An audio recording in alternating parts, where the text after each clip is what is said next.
Bom dia a todos, sejam muito bem-vindos à nossa webcast do primeiro trimestre de 2026. Meu nome é José Roberto Pacheco, diretor de Relações com Investidores da Brad Saúde. Comigo aqui o Carlos Marinelli, CEO da Brad Saúde. Marinelli, por favor. Obrigado, Pacheco. Bom dia a todas e todos. Nós estamos aqui para falar do primeiro trimestre de 2026, onde, por um respeito e consideração a todos os acionistas que nos acompanharam via Odontoprev nesses últimos 20 anos, nós vamos apresentar os resultados de primeiro trimestre de 2026 da Odontoprev e vamos fornecer informações gerenciais e voluntárias da Brad Saúde. E hoje é um dia muito importante para a Brad Saúde. É o dia que marca o início da listagem do ticker Saúde 3. Um pouquinho mais cedo hoje, a gente esteve na B3, tocamos o sino lá, começamos essa história nova de uma empresa que está conectada com o ecossistema da saúde, que traz novidades, que conecta empresas que são líderes, que conecta empresas que têm propósito por si só, mas conjuntamente procuram entregar esse valor agregado muito superior na saúde brasileira. Um motivo de muito orgulho para nós e também, logicamente, de muito trabalho. Até aqui, vários times trabalharam incansavelmente para entregar todas as necessidades regulatórias, operacionais e de negócio para que a gente pudesse estar aqui nesse dia fazendo essa celebração e fornecendo essas informações que a gente vai ter a partir de agora. Então, sem mais delongas, vou deixar vocês com o Pacheco para ter as informações do primeiro TRI de 2026. Eu volto com vocês depois na sessão de perguntas e respostas. Obrigado, Marinelli. A gente traz aqui alguns poucos slides narrando essa trajetória de 20 anos da companhia desde a abertura de capital no ano de 2006. São 2 décadas de geração expressiva de valor. Como a gente traz aqui nesse primeiro slide, passamos de receitas lá atrás, em 2006, de menos de 200 milhões de reais, atingindo ao longo do tempo o patamar atual, nos últimos 12 meses, de 2,4 bilhões de reais. A companhia teve, sim, alguns ciclos diferentes de perfil de crescimento. Um primeiro ciclo, como podem observar aqui, intenso em crescimento inorgânico, diversas aquisições e, sobretudo, a parceria estratégica de 2009 com a organização Bradesco. De lá para cá, ano após ano, a companhia teve crescimento de receita em todos os anos e fazendo projetos pontuais nos períodos mais recentes. Vale observar, a gente tem no mercado de capitais uma performance interessante, superando um crescimento médio do IBX de 9% ao ano. Nós tivemos na companhia um retorno médio no período de 16% ao ano. O valor de mercado original da companhia, de cerca de 600 milhões de reais em 2006, atingiu agora, antes de 27 de fevereiro, o patamar de 7 bilhões de reais. Bom, passando aqui para os números específicos da Odontoprev, agora nesse primeiro trimestre de 2026. A gente tem adições líquidas em 12 meses de 500 mil de beneficiários, dos quais chama a atenção de todos que nos acompanham aqui, os clientes PME, as pequenas e médias empresas, representam um mercado muito importante para a companhia, que, através do canal bancário e da marca Bradesco, tem tido o privilégio de apresentar números consistentes e robustos da ordem de 200 mil novos beneficiários ao ano. Essa foi a métrica do ano passado, que agora a gente mantém nesse primeiro trimestre, agora do ano de 2026. Passando para a dinâmica de receita e de lucro líquido, a receita, como nós vimos no slide anterior, ela apresenta crescimento todos os anos. O patamar agora de 2,4 bilhões de reais no primeiro trimestre apresentou um crescimento de cerca de 5%. Em particular, a gente chama a atenção a comparação da margem líquida da companhia, uma das mais expressivas do mundo em saúde suplementar, do patamar de 20%. Esse patamar ele já é representado e aparece há diversos anos consecutivos.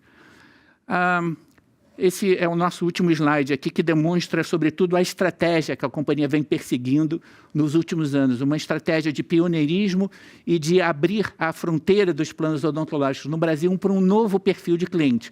o cliente PME, o cliente individual, possivelmente um mercado endereçável igual ou superior ao mercado corporativo. Observem que desde 2014, a gente volta nos dados a 2014, há um crescimento da margem de contribuição da companhia de 2 dígitos, em particular de 14% ao ano, fazendo com que o cerca de 1 bilhão e 200 milhões de reais em margem de contribuição, parte substancial tenha sido obtida junto aos clientes pequenos e aos planos individuais. Esse perfil de clientes traz um ticket superior, uma sinistralidade mais baixa e é muito difícil de ser replicada essa estratégia por boa parte dos concorrentes que temos no mercado. Bom, pessoal, agora passando para uma outra seção, que é a seção da Bradesco Saúde. Aqui nós seguimos os dados da ANS, que todos têm nos seus modelos, que todos têm nos seus arquivos e estatísticas. Aqui a gente apresenta a evolução ano após ano das adições líquidas da companhia, uma clara retomada a partir de 2023. Fechamos o ano passado, como viram, com 141 mil novos clientes. A companhia, nesse primeiro trimestre, trouxe mais de 50 mil novos clientes para a sua base, que se aproxima dos 4 milhões. Vale destacar o crescimento dos planos empresariais, em cerca de 30 mil novas vidas agora nesse primeiro trimestre, um crescimento bastante significativo. Passando para as receitas, em particular dos prêmios emitidos, notem o crescimento de duplo dígito que a companhia vem apresentando, desde 2021, em particular agora nesse primeiro trimestre, 8,4% de crescimento nos prêmios obtidos. Nossa próxima métrica é a métrica do lucro líquido. A companhia vem apresentando uma trajetória bastante positiva, crescente, o patamar de cerca de 1 bilhão de reais de lucro líquido de 2023. Ele atingiu no ano passado 3,3 bilhões de reais. Nesse primeiro trimestre em particular, e aqui muito importante a observação de todos, um crescimento de 33% na comparação do primeiro TRI de 2025 com o primeiro TRI de 2026. Bom, passando aqui para uma outra seção, agora a seção da Atlântica, Hospitais e Participações. Esse é um vetor que eu chamo muito a atenção de quem nos acompanha, é um vetor que vai nos acompanhar durante muitos anos daqui para frente, faz parte da tese de investimento Bradsaúde. Como é que foi a performance, em particular, nesse último trimestre? Nós saímos de cerca de 3.600 leitos ao final do ano passado, agora 3.900 leitos ao final desse primeiro trimestre. São 4,8 bilhões de reais já comprometidos, dos quais mais da metade, cerca de 2,8 bilhões de reais já desembolsados até agora. A companhia atua com diversos parceiros de excelência em diversas regiões do Brasil, em particular com destaque para a região Sudeste. Bom, a nossa última sessão dessa conversa inicial, ela é relativa a dados gerenciais não auditados, voluntários, como o Marinelli já comentou, relativos à Bradsaúde. A gente começa com a receita desse grupo de companhias, a receita de 13,4 bilhões de reais, bastante patrocinado por adições líquidas, tanto no saúde quanto no dental. Elas somadas foram de 193 mil novos clientes nesse período de 90 dias, o que eleva o total de beneficiários da Bradsaúde para mais de 13 milhões de brasileiros, em particular 13,4 milhões de vidas. O ROI, como a gente vai ver daqui para frente, foi um ROI importante e em expansão em relação ao período passado, sendo de cerca de 25% nos últimos 12 meses. A sinistralidade, aqui a gente traz o histórico recente de sinistralidade tanto no saúde quanto no dental, ela foi de 79% no saúde e 32,7% no dental nesse primeiro trimestre.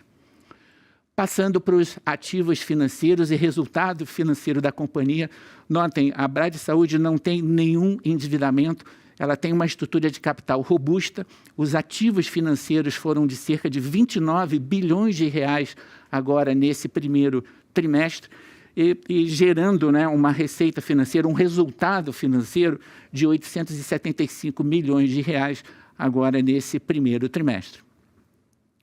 Por último, encerrando aqui esses minutos iniciais da nossa conversa, a gente traz o lucro líquido de 1,3 bilhão de reais e a composição do lucro líquido por segmento de negócio. Notem, como a gente comentou antes, Atlântica Hospitais já participando do perfil, né, de geração de valor de lucro líquido da companhia, que tem, naturalmente, a predominância do resultado do plano de saúde da Bradesco Saúde. Esses foram os nossos comentários iniciais. Eu convido a todos a participar da nossa sessão de perguntas e respostas, que acontecerá nos minutos seguintes. Muito obrigado a todos.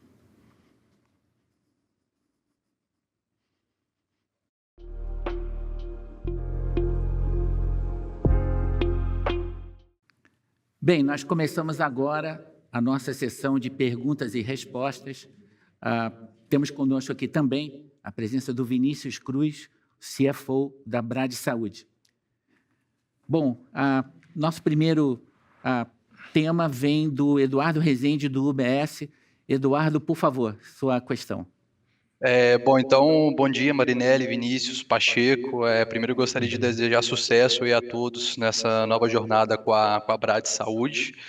São duas perguntas aqui do meu lado. A primeira, eu queria explorar um pouco os drivers aqui dessa melhora de sinistralidade que a gente viu no primeiro trimestre, um pouco mais para entender se teve algum efeito pontual. E aí, se vocês puderem dividir o que vocês têm observado agora em abril, maio, em termos de frequência e o que vocês estão esperando para o ano, acho que já ajuda bastante a gente aqui. E a segunda, eu queria pegar um pouco a visão das prioridades de alocação de capital agora na Brad Saúde. Aí também dentro do que vocês puderem dividir, especialmente sobre dinâmica de pagamento de dividendos e JCP. Seria isso do meu lado. Obrigado. Obrigado, Eduardo. Eu vou começar aqui falando sobre a sua questão da sinistralidade, e aí o Vinícius ele completa com a questão da alocação de capital. Bom, a gente tem um trimestre que ele é favorecido pela sazonalidade. Então, a gente tem um trimestre onde a gente consegue ter avisos, né, que eles vêm de uma base mais enfraquecida, porque a gente está falando de começo de ano ali, férias de janeiro, mais o carnaval ali, meio de fevereiro, e que algumas vezes, inclusive, as famílias elas estendem um pouco esse período, né, para começar a voltar aos seus cuidados. Então, às vezes começa a escola e só depois que as famílias vão começar a voltar aí a ter os seus cuidados de saúde. E a gente soma isso pelo deslocamento natural dos avisos de sinistro, digamos assim, um bônus dessa questão de sinistralidade menor que vem ali do final de dezembro. Normalmente, o que aconteceu ali no final de dezembro, que você tem uma base deprimida por conta dos feriados de festas de final de ano, ele só vai aparecer para a gente no primeiro trimestre, porque tem todo o período, né, para você ter o processamento dessa conta e o aviso dessa conta. Então, você tem um efeito de sinistralidade que, no primeiro trimestre, que ele é muito carregado pela sazonalidade, seja do primeiro trimestre, janeiro, fevereiro, antes de carnaval, per se, como também da demora do aviso, ou da natureza do aviso do final de dezembro, que também ele tem uma frequência menor. Então, a gente tem esse momento de sazonalidade menor no sinistro no primeiro trimestre.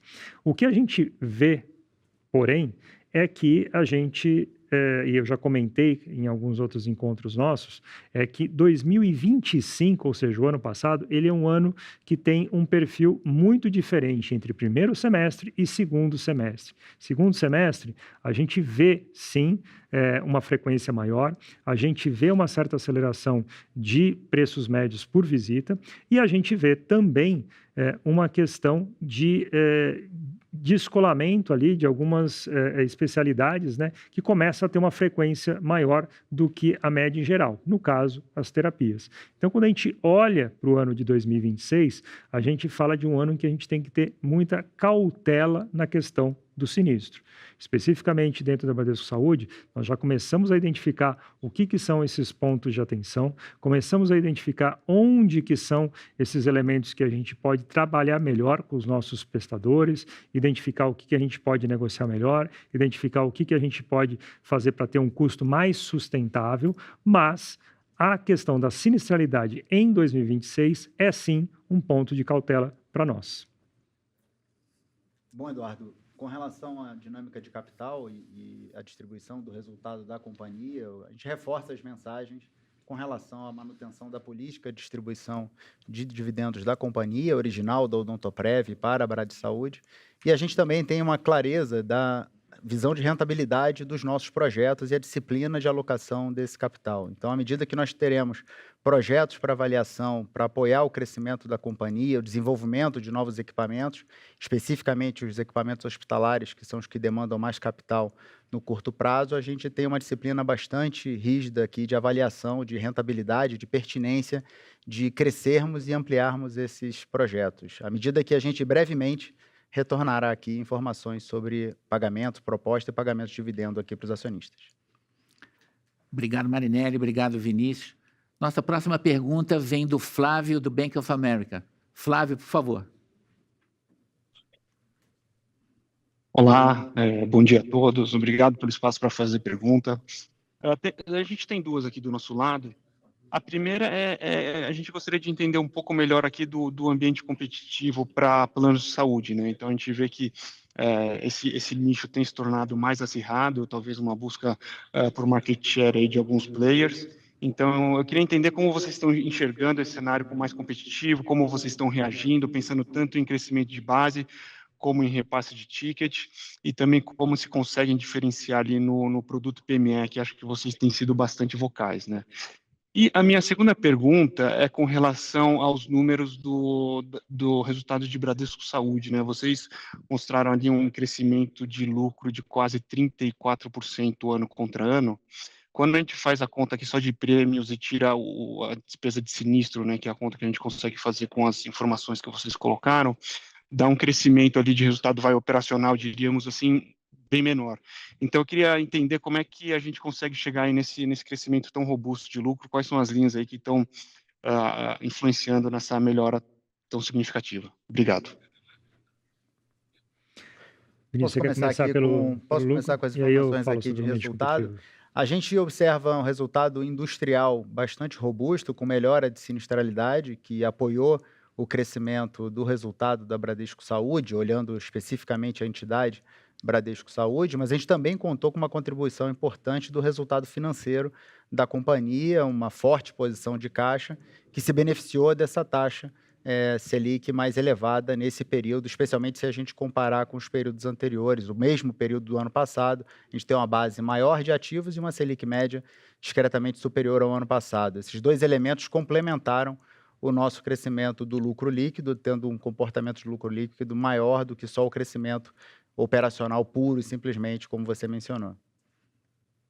Bom, acho que complementando esse ponto do Vinícius, né, os números eles mostrados pelo Pacheco anteriormente, eles mostram aí o nosso crescimento em número de vidas recente.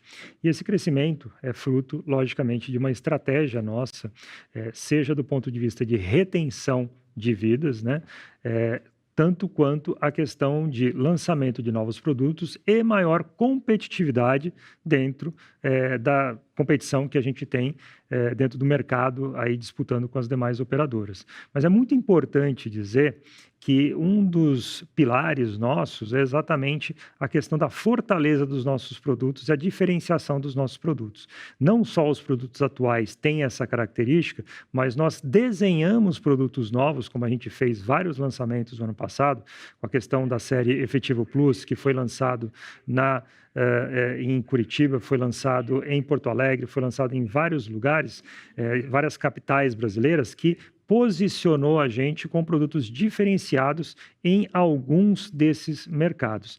E uma característica super importante também a se destacar é o fato de que a gente é uma empresa que tem por característica uma renovação alta também desses clientes conosco, desses contratos conosco no empresarial.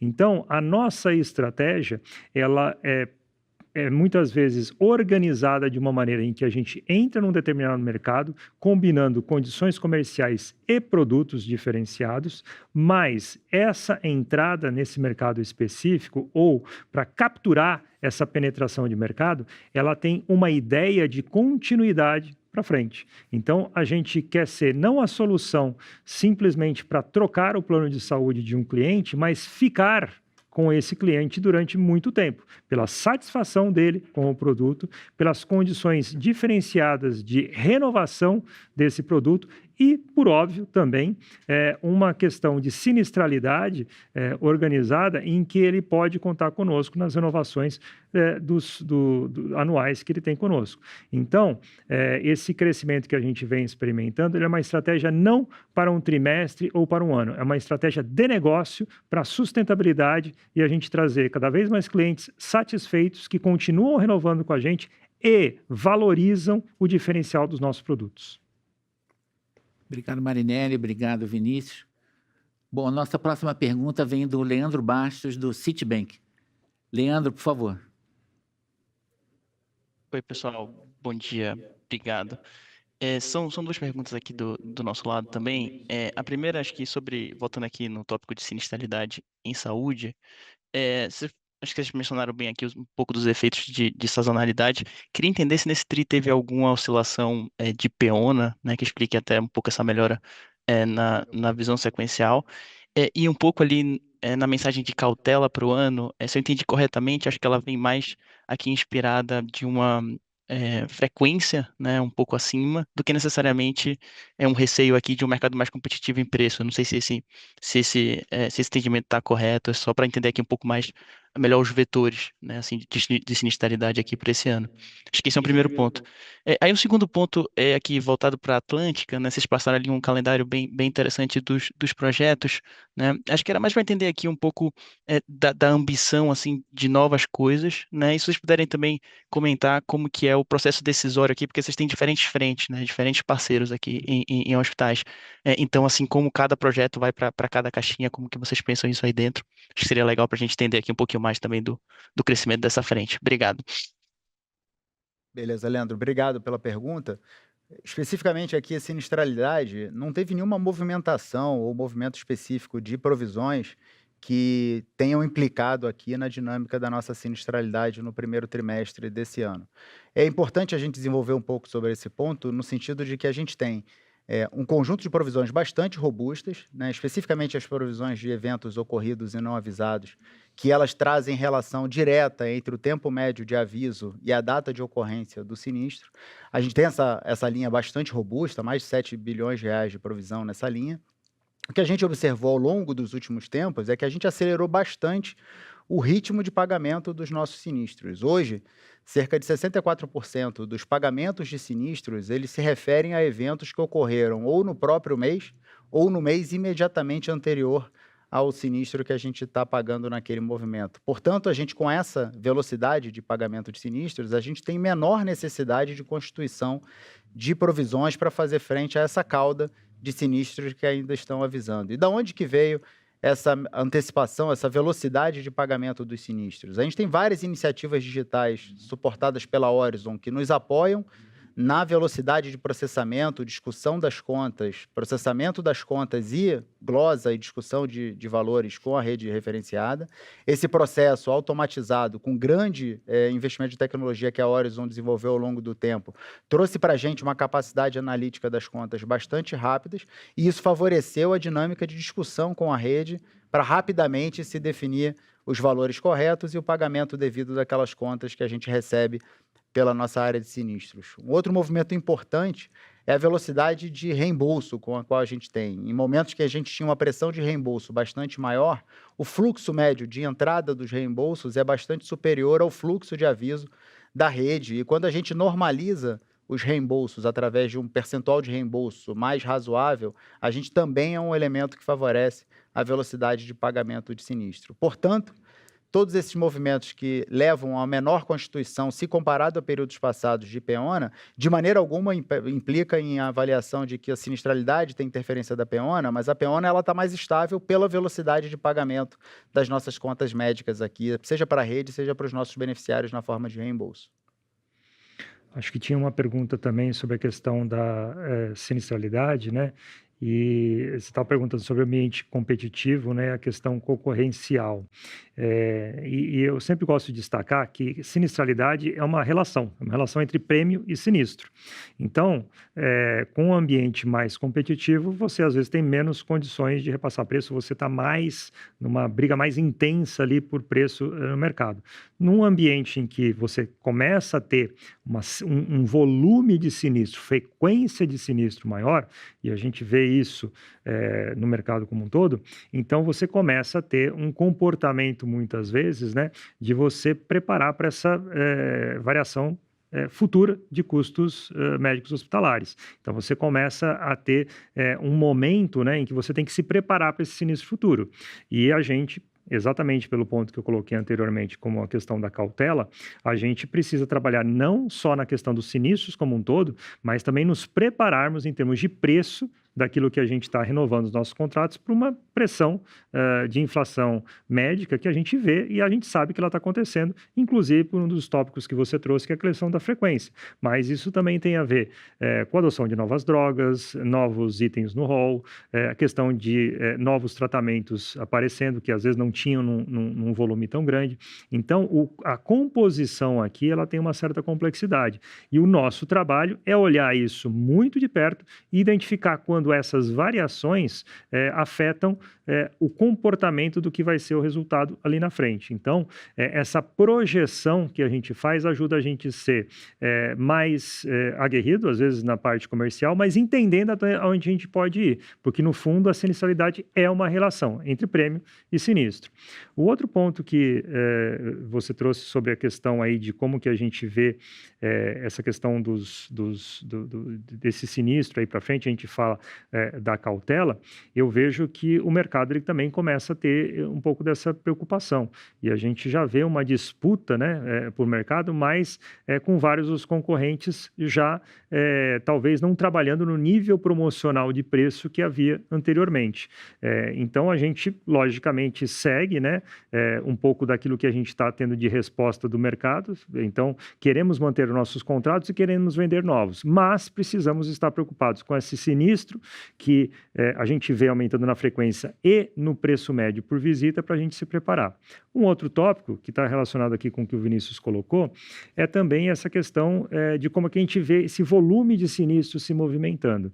A gente não simplesmente fica parado e simplesmente traz, né, esses avisos para dentro e faz os pagamentos sempre da mesma forma. A gente tem toda uma inteligência aqui para identificar variações e quando você tem variações que às vezes são agudas, às vezes são pontuais, a gente olhar para essa sinistralidade e ver, peraí, o que está acontecendo nesse lugar aqui? O que está acontecendo com essa especialidade específica? O que está acontecendo nesse prestador?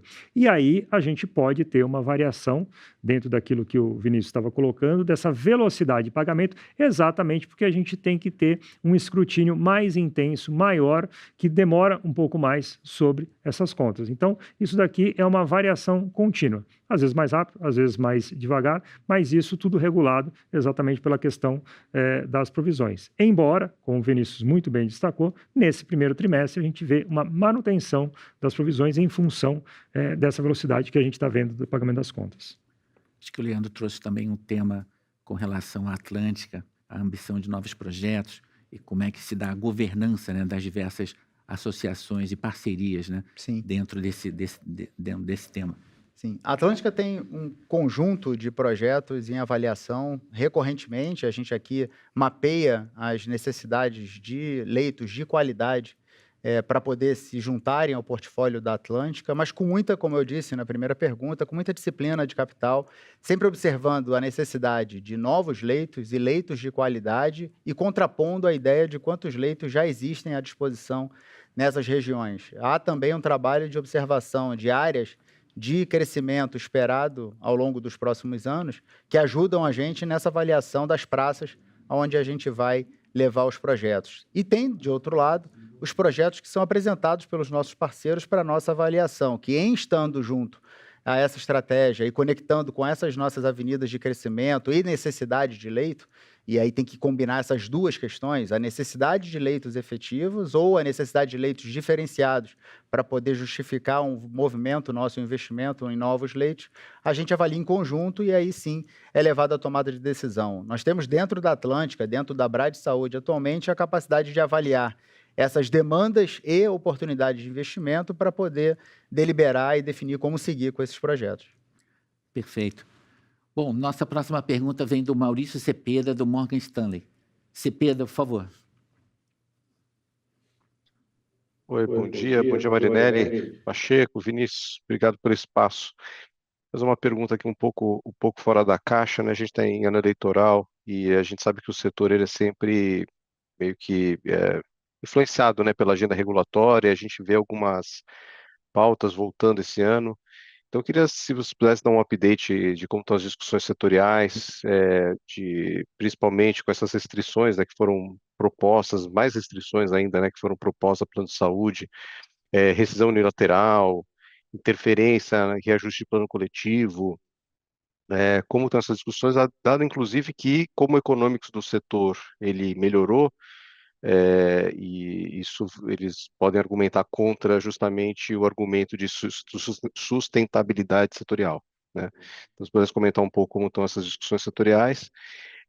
E agora, falando um pouco de, né, já pegando esse gancho de alocação de capital, eu entendo a questão que vocês comentaram sobre a Atlântica, mas dada essa possibilidade de ter um follow-on, vocês veem outros tipos de negócio integrando o ecossistema? Vocês têm essa necessidade de colocar outro tipo de negócio para dentro que não hospital, por exemplo, oncologia? Obrigado. Obrigado, Cepeda, pela pergunta. Bom, vamos começar aqui pela questão do regulatório que você colocou. A gente tem uma situação, né, Cepeda, a gente tem um órgão regulador, nós temos um marco regulatório, né, ali com a 9656 de 1998, e que ele vai se aprimorando com o tempo. A própria agência, né, ela trabalha nesse sentido, inclusive interage, né, com as operadoras para entender a agenda regulatória que é estabelecida. Nós participamos dessa conversa intensamente. As nossas posições, né, a gente sempre leva pontualmente e também por meio da FenaSaúde, que é a associação que a gente faz parte. O que a gente vê nesse momento é que o regulador ele está bastante preocupado com o setor, ele está bastante preocupado com a sustentabilidade do setor e ele tem uma dinâmica, né, de entender o que está acontecendo dentro daquilo que existe de pressão, principalmente sob o ponto de vista de sustentabilidade, então novos tratamentos, novas drogas, novo rol de procedimentos, o crescimento de alguns tipos de tratamento no mercado, e ele tenta equilibrar essa equação. A gente sempre ouve da agência que ela está sempre procurando esse equilíbrio. E a gente trabalha junto para mostrar as nossas necessidades sob o ponto de vista de manter o setor sustentável e adequar aquilo que é um setor que, por característica, ele incorpora novas tecnologias. Por característica, ele tem novidades, ele tem uma dinâmica diferente em relação ao regulador. Então, o que eu te diria nesse momento é que o regulador continua ativo, as conversas elas continuam sendo feitas de maneira bastante aberta e franca, nós continuamos contribuindo exatamente com as provocações da própria agência, colocando para eles as nossas ponderações sobre quais são os temas prioritários, e essa é uma dinâmica que ela é viva, ela está acontecendo o tempo inteiro. Sobre o ponto de vista de novos negócios, eu vou abrir aqui, mas o Vinícius pode complementar também, eu vejo que a ideia de Brad Saúde é uma ideia de ecossistema. E um ecossistema, a gente pode, por exemplo, hoje está muito bem representado pelas empresas que estão aqui. Você perguntou especificamente de oncologia e nós temos a Cromo Oncologia, uma empresa formada numa tripartite aí com o Fleury e com a BP, mas, logicamente, a gente está ativo no mercado, a gente está entendendo qual que é a dinâmica e entendendo as possibilidades. O Vinícius acabou de responder aqui agora há pouco sobre a governança de como é que a gente faz esses novos investimentos. Então, eu diria que um ecossistema, para ele ser vivo, para ele ser dinâmico, para ele gerar sinergias de negócio, para ele criar novas oportunidades de crescimento, ele tem que estar disposto também a entender como que ele pode crescer por adquirir novas competências de novos negócios. E isso é uma dinâmica constante. Eu só aproveitaria para reforçar a mensagem de que a gente acredita fortemente nesse ambiente aberto, ambiente que pode conviver bastante bem com toda a dinâmica da operadora e com a rede referenciada, os parceiros que nos trouxeram até aqui, no sentido de ter a capacidade assistencial para poder fazer frente às demandas dos nossos beneficiários. Portanto, a gente está aberto a vários tipos de operações, né? Seja de M&A, seja de expansão, mas o exemplo de oncologia é um exemplo clássico que a gente agora começa a observar os resultados das nossas clínicas em estágio bastante preliminar, para poder, a partir dos resultados, avaliar qual vai ser o ritmo que a gente vai empreender dentro desse elemento do ecossistema. E vários outros que podem se transformar em oportunidades de investimento que sejam rentáveis, que a gente não abre mão da rentabilidade per se dos elementos que compõem esse ecossistema, para poder a gente apoiar o crescimento e o investimento desse setor. Vinícius está destacando Perfeito. pontos importantes. Acho que, só sumarizando aqui, a gente tem um modelo aberto que busca a excelência, voltado à qualidade, sobretudo um modelo não verticalizado.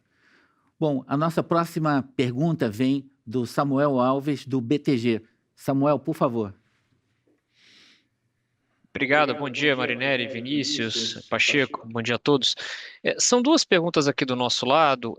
A primeira é um follow-up no tema de provisões técnicas, né? O Vinícius, ele comentou, né, que devido à mudança, né, no ritmo dos pagamentos, houve uma menor necessidade, né, de constituição, né, de PEONA.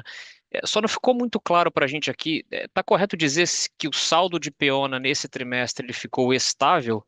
E em cima disso, eu queria também perguntar se pode haver espaço aí para reversão de provisão no restante do ano. Essa é a primeira pergunta. E a segunda pergunta, também um follow-up, voltando na questão que o Marinelli comentou sobre o bônus de sinistralidade, vocês foram bastante enfáticos aí já nesse tema.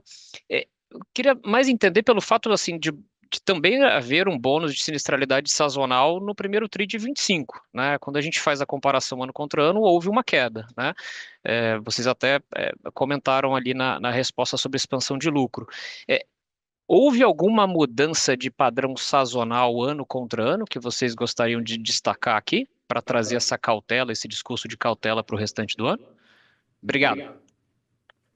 Bom, vou pegar aqui a do follow-up aqui das provisões técnicas. O que a gente tem, Samuel, houve crescimento das provisões, né? Não houve qualquer tipo de reversão de provisões nesse período. Houve um crescimento, mas um crescimento discreto perto do tamanho da provisão. E não há espaço, eu não vejo espaço para uma redução no curto prazo, diante de todos os nossos testes e as nossas avaliações com relação ao nível de provisão que a gente tem, ela está bastante aderente ao ritmo de avisos que a gente vem recebendo. Entretanto, quando a gente compara com outros exercícios, que foi um pouco da provocação da pergunta anterior, a gente não tem o mesmo volume de constituição, dada essa velocidade de pagamento vis-à-vis o aviso que a gente tem recebido dentro da Bradesco Saúde. Com relação à sinistralidade, me permite só colocar aqui que a gente parte de uma base de prêmios bem maior do que o ano passado e todas as iniciativas que foram implementadas para a melhora da sinistralidade, redução do desperdício no sistema, elas também melhoraram a nossa base de forma que ela contribuiu positivamente para uma redução de sinistro aqui no primeiro trimestre. Então, a base de prêmio maior, mais todas essas iniciativas que foram empreendidas ao longo dos últimos anos, elas colaboraram. Mas, apesar de ter os mesmos 61 dias úteis do primeiro trimestre de 26 contra o primeiro trimestre de 25, a gente percebeu claramente que o ano começou mais tarde na saúde suplementar no sentido de demanda, frequência e também um pouco de custo médio dos eventos dentro da nossa rede referenciada. De modo que a nossa cautela está muito mais relacionada ao que a gente acredita que ainda está chegando de avisos e que pode ser a tendência, tanto que no início a gente sinalizava um ambiente meio que estável de sinistralidade, é o que a gente acredita efetivamente, de modo que a gente não acredita que essa realidade do primeiro trimestre, ela vai ser uma contínua nos próximos trimestres que a gente vai visualizar. Eu acho que o fundo da sua pergunta, né, Samuel, acho que respondido aqui pelo Vinícius, né, como é que é a composição desse resultado. O Vinícius deixou muito claro, né? A gente não tem a gente tem uma variação pequena positiva até de provisões, então acho que isso endereça a sua pergunta. E na questão que eu falo sobre a questão desse bônus da sinistralidade, a gente tem que ver que uma coisa é você pegar no agregado. A gente aqui tem capacidade de olhar para isso dia a dia, como que está se comportando aquilo que está entrando, seja do ponto de vista de aviso, seja do ponto de vista de o que a gente chama de autorizações, né? Então, perfil de autorização.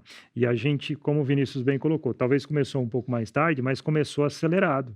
E a gente viu essa aceleração. Então, eu não posso olhar e simplesmente blocar o trimestre e falar o seguinte, ó, o que está acontecendo é isso, porque na média está acontecendo isso aqui. Eu tenho que ver o comportamento de como esse sinistro ele está se comportando e a evolução dele. Por isso que eu falo da questão da cautela aqui, porque a gente viu que 2025, e eu sempre digo isso, 2025, se você olha para ele como um ano como um todo e tira uma média, você vê uma fotografia. Se você olha primeiro e segundo semestre, você vê uma outra fotografia. E se você começa a compartimentalizar, você vê determinados comportamentos do sinistro. É isso que é a nossa obrigação aqui de fazer.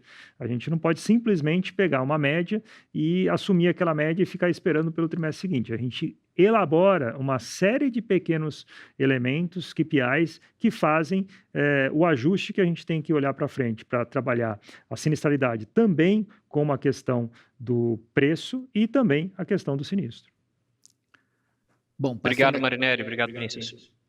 Passando aqui para a nossa próxima pergunta, ela vem do Caio Moscardini, do Santander. Caio, por favor.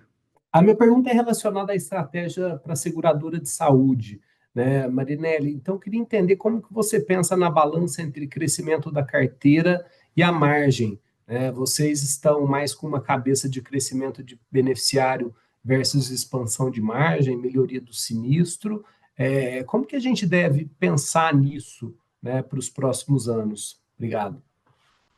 Obrigado pela pergunta, Caio. É super interessante a sua questão, porque ela conecta aí com uma outra pergunta que eu estava respondendo anteriormente, né? Que a gente, primeiro, né, um negócio como o nosso, ele tem ciclos. E ele tem ciclos de expansão, às vezes ciclos de contração, ele tem ciclos de maior sinistralidade, ciclos de menor sinistralidade, e o que faz a beleza desse negócio é exatamente como que a gente projeta ele para o futuro, e, por exemplo, como a gente fez mais recentemente, transformou em momentos uma sinistralidade mais baixa numa competitividade mais alta. Essa competitividade mais alta permitiu que a gente transferisse isso para um crescimento em número de vidas. Logicamente, a gente olha para esses produtos novos que a gente colocou no mercado, a gente olha para essa disputa que há no mercado, na hora que a gente vai ter uma concorrência ali numa renovação com outras congêneres e faz as nossas escolhas. À luz daquilo que está sendo a inflação médica futura, para a gente ter contratos que sejam valorizados e contratos que tragam, como o Vinícius muito bem destacou, um valor industrial, né, para a gente ter esse ganho industrial da nossa própria operação, mas também olhando para o futuro. Nós temos produtos que eles são desejados pelos mercados, né? Eles são produtos premium, eles são produtos que muitas vezes os nossos clientes, quando eles compram e têm acesso à Bradesco Saúde, eles sentem a diferença, inclusive como um upgrade em relação ao que eles tinham anteriormente.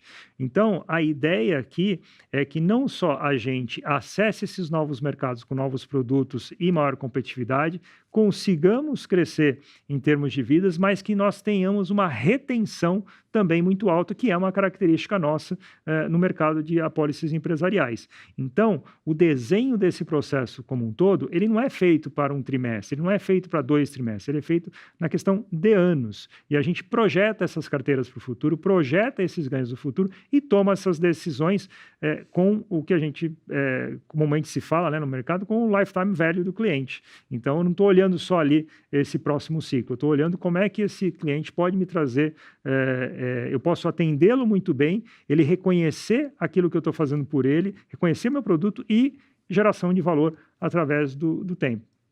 Então, essa dinâmica, esses ciclos, eles vão se alterando, você tem diferentes mercados em diferentes ciclos, você tem o mercado todo com alguns tipos de ciclo, mas o que a gente tem de disciplina em termos de preço para geração de valor industrial, o que a gente tem de disciplina de olhar para a inflação médica e projetar os custos adequadamente. E o que a gente tem de disciplina de oferecer bons serviços para ter a confiança de longo prazo dos nossos clientes é o que gera valor no final do dia. Obrigado, Caio, pela pergunta. Obrigado, Marinelli. Bom, a nossa próxima questão vem do Gustavo Miele, da Goldman Sachs. Gustavo, por favor. Bom dia, Marinelli, Vinícius, Pacheco. Obrigado pela apresentação. Tenho duas também, por favor. Primeira delas, até pegando um pouco a esteira nessa discussão de crescimento, eu queria que vocês elencassem um pouco as prioridades geográficas de vocês para crescimento aqui do produto Plano de Saúde, né? A gente tem por um lado aqui uma região metropolitana de São Paulo, onde vocês já tem uma operação forte, um adensamento um pouco maior de rede credenciada, mas, por outro lado, um mercado bem mais competitivo. Queria saber se essa ainda deveria ser a prioridade do crescimento marginal da companhia ou se, de repente, geograficamente, outras regiões passam a fazer um pouco mais de sentido para vocês e, se for o caso, quais seriam? Só para a gente tentar pensar um pouco o escopo de market share de vocês em outras praças. Essa é a primeira pergunta. E uma segunda, essa um pouco mais direta aqui, vocês comentam um pouco lá sobre a Atlântica, que vocês têm, acho que, um plano de investimento de 4,8 bi, dentre esses quais 2,8 já foram investidos. Então, dessa diferença de 2 bi de CAPEX que, enfim, a Atlântica ainda tem para fazer, vocês poderiam calendarizar um pouco isso para a gente, né? O quanto disso seria esse ano, o quanto fica mais para 27, 28? Acho que ajudaria a gente aqui na modelagem também. Obrigado. Bom, obrigado, Gustavo. Eu vou começar aqui, depois o Vinícius pega a questão sobre a Atlântica. Com relação às prioridades geográficas, né, a gente, logicamente, tem uma concentração que segue a concentração geográfica da economia do país, né, e das populações que têm acesso a planos de saúde. Então, a região sudeste, especificamente São Paulo, Rio de Janeiro, tem aí uma presença mais intensa, né, um volume mais intenso, mas nós somos grandes também em estados como a Bahia, como o Distrito Federal, e a gente também está olhando essas oportunidades que aparecem para a gente desenvolver novos produtos e poder lançar produtos que são mais acessíveis em determinadas regiões, com um determinado conjunto de acesso que a gente desenha. Então, recentemente, o ano passado, lançamos o produto Regional Goiás, lançamos mais recentemente o produto Efetivo Plus em Curitiba, mas também desenvolvemos lá nos estados da região sul o Efetivo Plus em Porto Alegre, lançamos o Efetivo Plus em Brasília, que voltamos a ter a liderança de planos de saúde no Distrito Federal. Então, todo esse desenho ele é feito para posicionar melhor a companhia em mercados que já são importantes e que a gente não pode perder a preponderância e até a liderança, mas também explorar mercados novos onde haja essa possibilidade. Então, recentemente, a gente conecta isso, inclusive, com as estratégias do ecossistema para trazer, inclusive, investimentos de Atlântica Hospitais. Então, a gente tem lá os hospitais em Macaé, Guarulhos, a gente tem o Hospital de Alphaville, a gente anunciou recentemente, né, um novo hospital em Sorocaba, brevemente a gente vai ter outro hospital no interior de São Paulo. Então, essa composição de mercados, ela protege mercados em que a gente já é importante atualmente e agrega uma penetração maior de mercados onde a gente entende que há possibilidade de crescimento de produtos premium, que são as características da Bradesco Saúde. Região Sul foi contemplada nesses últimos desenhos. Existem outros produtos para serem lançados proximamente aí, dentro dessa linha do Efetivo Plus, e conectando com a estratégia de Atlântica Hospitais e Participações, entrar em determinados mercados com equipamentos premium que tragam para essa população um sentimento de como que um equipamento diferenciado de ponta e premium, ele está atrelado também a um produto premium. Bom, Gustavo, com relação aos investimentos de Atlântica, esses 4,8 bilhões de investimento, eles estão relacionados a esse parque de equipamentos que a gente anunciou, que hoje totalizam 20 hospitais e cerca de 4 mil leitos. Dos 2 bilhões que restam para serem investidos, cerca de 2/3 desse montante devem ser consumidos nos próximos 2 anos, restando ainda uma cauda para poder viabilizar a expansão já projetada e mais alguns outros investimentos previstos nesses equipamentos, que esse saldo ainda deve durar mais ou menos uns 3 anos, baseado nesse parque de equipamentos que a gente tem. O lado importante é que a gente já observa na velocidade do ramp-up, na eficiência dos equipamentos hospitalares, também uma capacidade de suportar as expansões específicas dessas unidades com a própria geração de resultados dessas unidades, o que vai ser bastante importante para poder a gente não ficar simplesmente demandando novos investimentos e maximizar a rentabilidade desses equipamentos com a própria geração de resultados originais deles.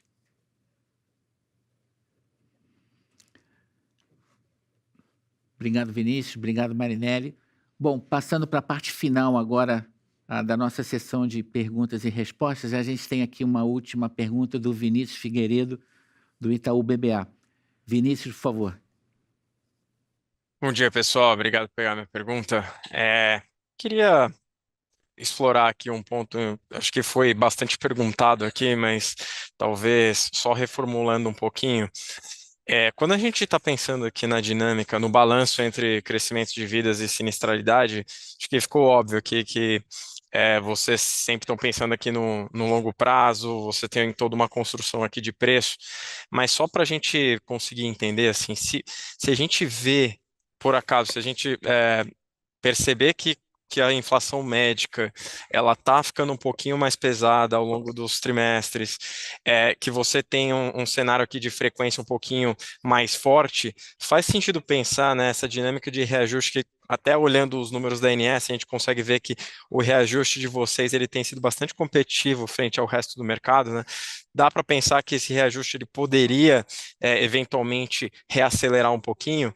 E aí, o outro ponto aqui que eu queria abordar, acho que de Atlântica, né, que até o resultado ele ficou até um pouco tímido, né? Quando você olha dentro da DRE que vocês mostraram, a gente só consegue ver aquela contribuição, aquela linha lá de equivalência patrimonial. Acho que até seria legal vocês comentarem um pouquinho do como que foi a performance desses hospitais, mas só para entender, quando a gente está pensando, né, no seguro saúde, dentro dessas praças onde você tem esse equipamento mais premium, né, eu entendo que ele seja muito importante para você vender bastante, para você se destacar em ganho de market share, mas também tem um outro lado aqui mais negativo, que você acaba aumentando o custo por beneficiário de alguma determinada praça. Queria só tentar entender o balanço entre essas duas coisas aqui na hora de vocês pensarem em futuras expansões. É isso. Obrigado, pessoal. Perfeito. Obrigado, Vinícius, da pergunta. Vamos falar aqui da dinâmica de crescimento que você colocou, né? A gente tem que ter curvas, né, de crescimento que elas sejam proporcionais. Eu não posso deixar, por exemplo, uma curva de sinistro crescer mais rápido do que uma curva de preço. A única coisa é que pontualmente isso pode acontecer, mas eu tenho que fazer o catch-up disso muito rápido. Então, por isso que a gente tem os nossos modelos atuariais, por isso que a gente capta informações em nível, digamos assim, micro e não só a média e só o macro, a gente vê tendências também, e por isso que a gente transfere isso para posicionamento de preço nosso, seja dos produtos, seja de condições comerciais e promocionais, para a gente estar de acordo com o mercado e também desenhando o resultado futuro desses produtos para que, lógico, eu gere resultado industrial. Então, sim, pode afetar e deve afetar uma sinistralidade maior, um repasse de preço maior. Isso se não houver isso, a gente compromete a sinistralidade, a sustentabilidade da empresa no futuro. Então, é natural que dentro de um ambiente de sinistralidade maior, você tenha um repasse de preço maior. Isso é inegável. Agora, quando você fala aí da questão, né, dos hospitais e essa questão da gente ter um custo médio naquela praça maior, sim, é um fato. Só que, de acordo com o nosso produto, ele é um produto em que eu consigo tangibilizar para o nosso potencial cliente ou para o nosso cliente que ele tem vantagens em ter um produto premium como o nosso, quando ele tem acesso, logicamente, a um equipamento que é diferenciado naquela região. Então, aqui a gente tem uma dinâmica que, se eu não investir num determinado mercado em ter produtos premium, criar, serviços premium e ter acesso a esses serviços premium, fica muito difícil você tangibilizar para esse cliente, principalmente se é um novo mercado que eu estou entrando, ou já tenho um concorrente muito bem estabelecido que aplica outras fórmulas, de conseguir capturar vidas nesse mercado. E o que a gente vê é que existe renda para você comprar produtos de plano de saúde diferenciados. Existe renda para você optar por produtos que trazem tanto uma diferenciação naquela região, como dar acesso nacionalmente a uma série de outros serviços, como os produtos da Bradesco Saúde entregam. Agora, a percepção, que é o dia a dia desse usuário, de saber que rapidamente ele pode ter acesso a esse produto diferenciado, isso faz grande diferença e isso é uma alavanca muito grande de crescimento de planos de saúde nesse mercado. Por isso, essa estratégia, essa tática da gente ter esses produtos diferenciados com Atlântico Hospitais e Participações e entrar mais intensamente em determinados mercados que a gente não atuava exatamente com esses produtos. Perfeito, muito claro. Obrigado.